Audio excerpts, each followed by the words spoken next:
রাসূল সাল্লাল্লাহু আলাইহি ওয়াসাল্লামের জীবনের 7টি গুরুত্বপূর্ণ অভ্যাস জানব, যা মানবদেহের জন্য অত্যন্ত উপকারী এবং বিজ্ঞানীরা ওনার প্রাত্যহিক জীবনের কার্যাবলী নিয়ে গবেষণা করেছেন এবং মুসলিম বিজ্ঞানীরা এই 7টি অভ্যাসকে শ্রেষ্ঠ অভ্যাস বলেছেন। 1. সকাল সকাল ঘুম থেকে জাগ্রত হওয়া। মহানবী হযরত মুহাম্মদ সাল্লাল্লাহু আলাইহি ওয়াসাল্লাম তাড়াতাড়ি ঘুম থেকে জাগতেন এবং দিনের কাজ শুরু করতেন। আজ বিজ্ঞান প্রমাণ করে যে সকাল সকাল ঘুম থেকে জাগ্রত হওয়া মানুষের মধ্যে প্রোডাক্টিভিটি বেশি থাকে এবং সেই সঙ্গে যারা দ্রুত ঘুম থেকে ওঠে তাদের হতাশা কিংবা দুশ্চিন্তা হওয়ার সম্ভাবনাও কম থাকে। 2. স্বল্প আহার গ্রহণ। মহানবী হযরত মুহাম্মদ সাল্লাল্লাহু আলাইহি ওয়াসাল্লাম রোগ ও অসুস্থতা প্রতিরোধ করার জন্য কম খেতেন।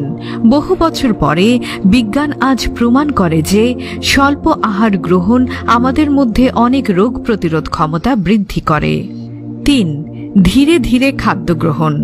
খাওয়ার পরে মস্তিষ্কের সংকেত আসতে 30 মিনিট সময় লাগে, তাই অনেক সময় দেখা যায় ভরপেট খাওয়ার 30 মিনিট পর মানুষের কাছে অস্বস্তি বোধ হয়, কারণ সে খুব বেশি খেয়ে ফেলেছে।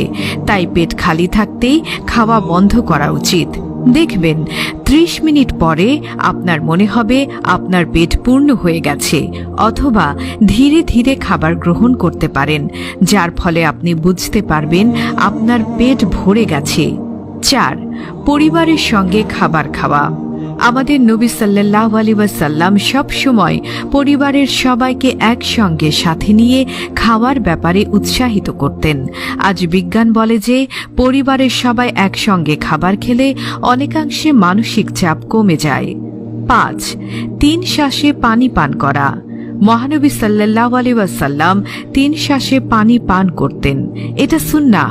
আজ বিজ্ঞানীরা দাবি করে যে একসঙ্গে পানি পান করলে আমাদের ব্লাডের ইলেকট্রোলাইটগুলো ইনক্রিজ হয়ে যায়, অর্থাৎ বেড়ে যায়। এর ফলে মাথা ব্যথা, মাথা ঘোরানো এবং ভারসাম্যহীনতা সৃষ্টি হতে পারে। 6. রোজা রাখা। রাসূলুল্লাহ সাল্লাল্লাহু আলাইহি ওয়াসাল্লাম মুসলমানদেরকে রমজান মাসে রোজা রাখতে বলেছিলেন এবং তিনিও নিয়মিত রোজা রাখতেন।